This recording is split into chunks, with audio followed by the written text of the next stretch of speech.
Rosedale, Rosedale, Rosedale.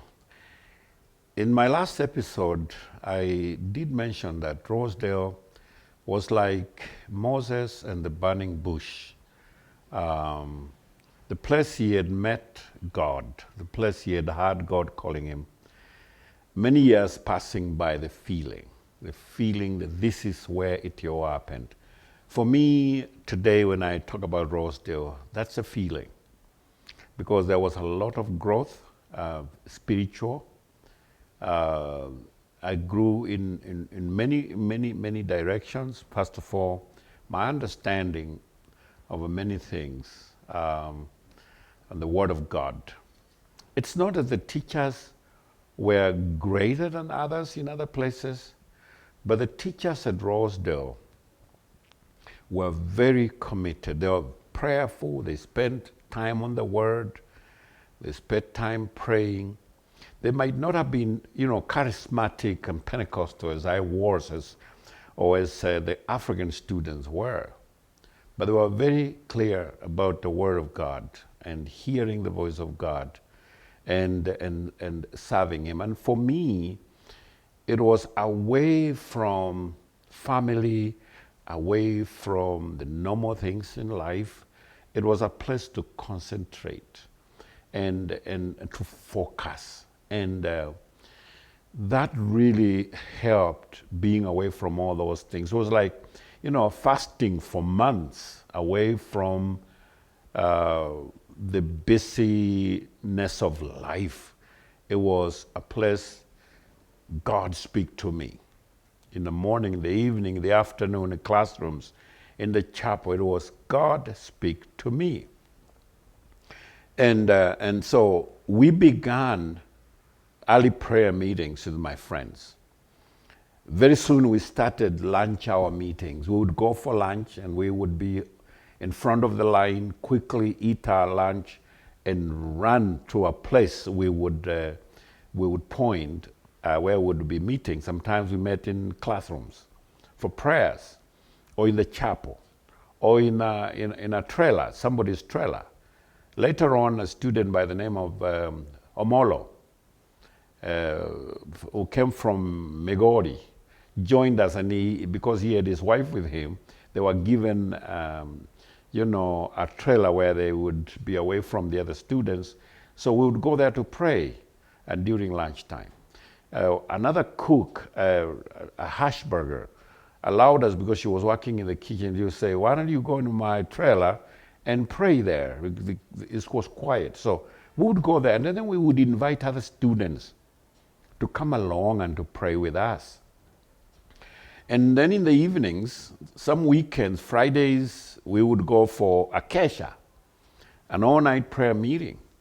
We would ask permission from the churches around, and they would give us, the keys, and we would go to a church to pray. And we would spend the whole night there. Some of the students would come along, but I'll never forget one student asking me, "Now, Henry, you're going to be praying all night? What are you going to be praying for?" I mean, he didn't understand. He has a car, he has a family, he has a job, part-time job. So, hey, what am I going to be praying for? For us, we prayed for a clear direction from God for ministry. I mean, for me, I was preparing, God, where do you want me to be? What do you want me to do, with my life? And that's where I'm saying it was not a one day, boom, go back to Kenya, go back to Africa. I'll use it there. It was a weekly, it was a daily, it was the other month I hear a voice here, another month I hear a voice here, and the conclusion was very, very clear. But let me talk about the teachers I had there. We had Elmer Jansi, who was a tall, bold man. He didn't have much on his head. He taught theology. We might have differed with him in one area or the other because of the application and because of where I came from. We had Dave Miller. I believe he taught us missions. And I almost flunked missions. Can you imagine? Because some of the questions, like, he said, what is the first consideration if you're going to start a church? And there was A, B, C, D. There was, you had to take one. And the only one that came very close is, first consideration is a parking lot where you would park cars. Now, imagine I'm coming from Africa. Any church I've gone around, there was no cars. So why would I consider parking? I knew what he was asking for, but I could not pick what he wanted. I would not. Because where I come from, that is not a number one consideration, That was very, very interesting. I had a teacher by the name of Willard Mayer who really impacted me by the Gospel of John, Genesis, of Willard Mayer, God bless his heart. He poured his heart into the students and explained, words in Greek, words in Hebrew, and brought us to, to where we would be.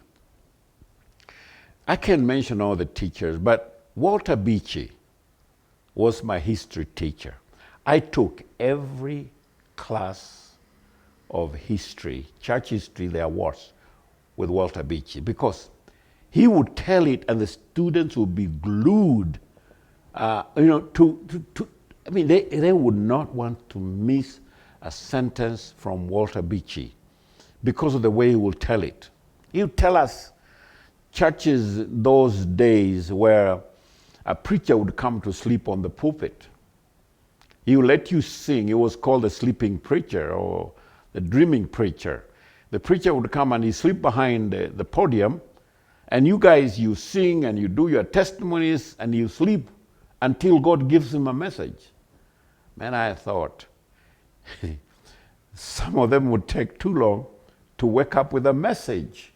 Very, very interesting. But I did the Anabaptist history, and that was really a turning point for me, for these brethren in the 1600s in Europe and the 1700s, and how the Mennonites, developed from men of Simons, and the very courageous men like George Blaurock, Calvin, who began the Presbyterian movement, and Conrad Grebel, who later they started a university in Canada after his name. People like this would read their story, and I found out that there were people like us, Anabaptists, who were re-baptized, because everybody in Europe then, during Martin Luther's time, everybody had to be baptized as a child, as an infant. But growing up, coming into the faith of believing in Jesus Christ, you had to be baptized after believing in the Lord. That was the second baptism. That's why they were called Anabaptists, or the second baptism, or baptizers. They were called all kinds of names. Another interesting part was the church and the state hired people who would be given the job of hunting the Anabaptists. If you were baptized as a believer, grown up, there were guys looking for your head, and they would be paid by the state. The state would pay you for every head you bring of a fanatic. They would call them fanatics, or people like those. Many years later, I would go to Europe and visit some of those places in Switzerland, in Germany. I would visit those locations, and it made a lot of impression that, the faith that we carry today, people suffered for it. People went through a lot of persecution to maintain themselves and to maintain the faith. I went to one place in Switzerland. We went up on a hill, a big mountain, and we went into caves, and we were told this is where they were banished by the state. The Anabaptists would be banished and taken away from society, and they would be allowed to stay on top of mountains where it is snowing there. They can't farm, They can't do any agriculture. They cannot do any factories or anything. But they stayed up there on those caves. And they would stay for years up there. But we also saw little paths where people from down there would go take food to them at night, hiding. Those who, friends, they would carry food for them up on the mountain and try to feed them for them to survive. These are the stories that at Rosedale made so much, of our faith. Later years, I would read of the Mennonites in Ethiopia and the book that came out, Beyond Our Prayers. People who embraced the Anabaptist faith. So I discovered that myself and the brothers from Africa here, we were Anabaptists. We were not Mennonites per se, but we were Anabaptists. We took the young people in college, we took them for witnessing. At a Plain City, we would go there and map the streets, and at night, in the evenings, we would go there and visit house to house and do evangelism. Because of what we were being taught at Rosedale, evangelism. It was Coral Ridge evangelism. We went out and evangelized. We went over the weekends to churches, and we poured ourselves into the word and into preaching the word. People, there was young men and women who followed us very, very seriously, who later became missionaries in some countries. And today there are still some who are serving in foreign countries because of the influence that we had on them at Rosedale. Let me mention one thing that, we were so enthused, passionate, excited. And when spring came, we wanted to go and pray in the fields.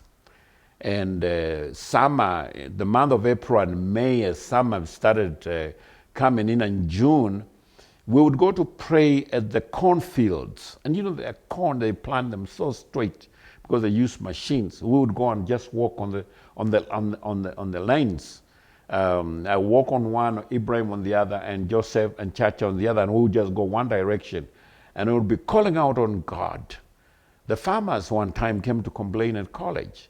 The students are out in the field making a lot of noise, and I'm wondering what's going on out there.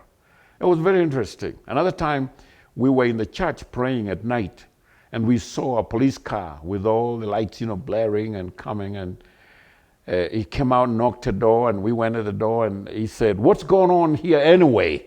I'll never forget. We said, "We are praying." Praying at night? What? And as he was getting very surprised, we invited him to join us for prayers. He said, "Well, I got to go to work." That was his excuse, so he went on. We would pray at very old places. At one time, we had a memorial at the burial place. And we went out there with students, and very early in the morning, we had prayer meetings, out there. This and reading the word and being taught in the word resorted to hearing the voice of God for our vocation, for our years, in life and what we would be involved in. God was very clear to me, go back to Kenya and go to Thika and start a church. Very clear. That is how the Christian Church International, started when I came back. But that is for another time. The calling of God was so clear during those days at Rosedale, during our devotions, during our meditations, during our quiet time. We learned all that.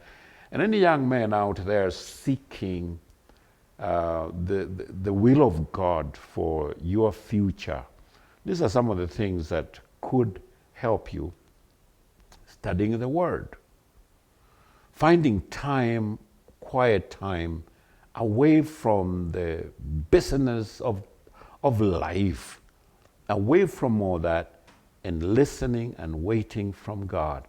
God would make it very clear. And I know some of you might be seeking God about a life partner. This is where you would hear the Lord, kind of nudge you about a young man or give you a word about a young woman, a young man out there who should be, your partner, your spouse in life, this is where you get it. This is where you hear, because I heard the Lord calling me. This time, I had a wife. And before I came to Rosedale at the beginning, I had one child, a daughter. And as I went to Rosedale, little did I know that my wife was expectant for our second born. So the second year, I came back home and we got our second born, Moses. Leaving the second time, going back to Rosedale to finish, was one of the hardest moments. Now, I need to mention here before I go how I would travel, because didn't have money. Those days there were things we would call standby tickets. I would fly into JF and I know the flights that are taking off to London. So I would go there and just line up and wait until everybody has gone in and ask, can I get a standby ticket? The standby ticket was very cheap because it was just to fill the plane. Those days, no, it doesn't happen anymore. But I went to JF and lined up there and got a very cheap ticket, flew to London. And at Heathrow, I stayed there. I think I stayed overnight at Heathrow, waiting for another flight, standby. And, after being there for, I think the second day, I realized I couldn't get a standby ticket to Nairobi. The one I would get was through Moscow. So I got a cheap ticket to fly to Moscow, Russia, and from Moscow to Cairo, Egypt, and from Egypt, fly to Nairobi. Very, very interesting. A long route, and yet it was very, very cheap. That's how I would make it, because, with $100, $200 from a friend, because I wasn't working. It was very interesting. Now, coming here, staying with my family during that vacation, and I have to go back again to America and no money. I don't know how I made it. It was God who really wanted me to do this study and to finish and come back, and for him to use me to start a ministry that today, and you want to hear this in the next episode, and one of the episodes coming, that today this church is in many parts of Africa, in many parts of the world, Christian Church International. Started with one congregation here at Thika. I was very clear as I left Rosedale. God had called me to come and start a church. I could have gone on to Messiah University.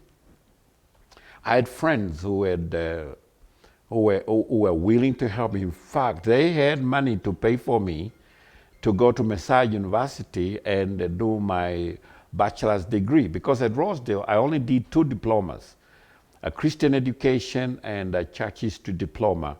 I wanted to go and transfer all that to a university and do the full degree. And I had people willing to pay, and I had admission, but the Lord said, come back to Kenya, start a church in Thika. It was one of the great struggles I had. Here, I have an opportunity to study. Here, they've paid for me. People are willing to assist me. But the Lord is calling me to go back and do his work. I took a letter to the church, Mechanicsburg Fellowship, where Richard Showwater was the minister, and asked them to pray that God makes it very clear. Do I go to Messiah University in Pennsylvania, finish, and then come to Kenya, follow up with God's calling, or do I stop at Rosedale and come back to Kenya? Well, with the admission and everything gone through, the church prayed, and after some weeks, I got another letter from Messiah University saying, sorry, we have to cancel your admission at Messiah University. We realized after checking your transcript, your O-levels transcript, that you had a very weak pass in English. So you cannot interact with the materials here in the university. Boom! I took that one as an answer from God that he now wants me to come back to Kenya And I thank God that I obeyed and I came. Many things have happened since that time. Stay on. Please subscribe to this channel and let's work together as we unravel what God has been doing in the life of Henry Molandi. God bless you.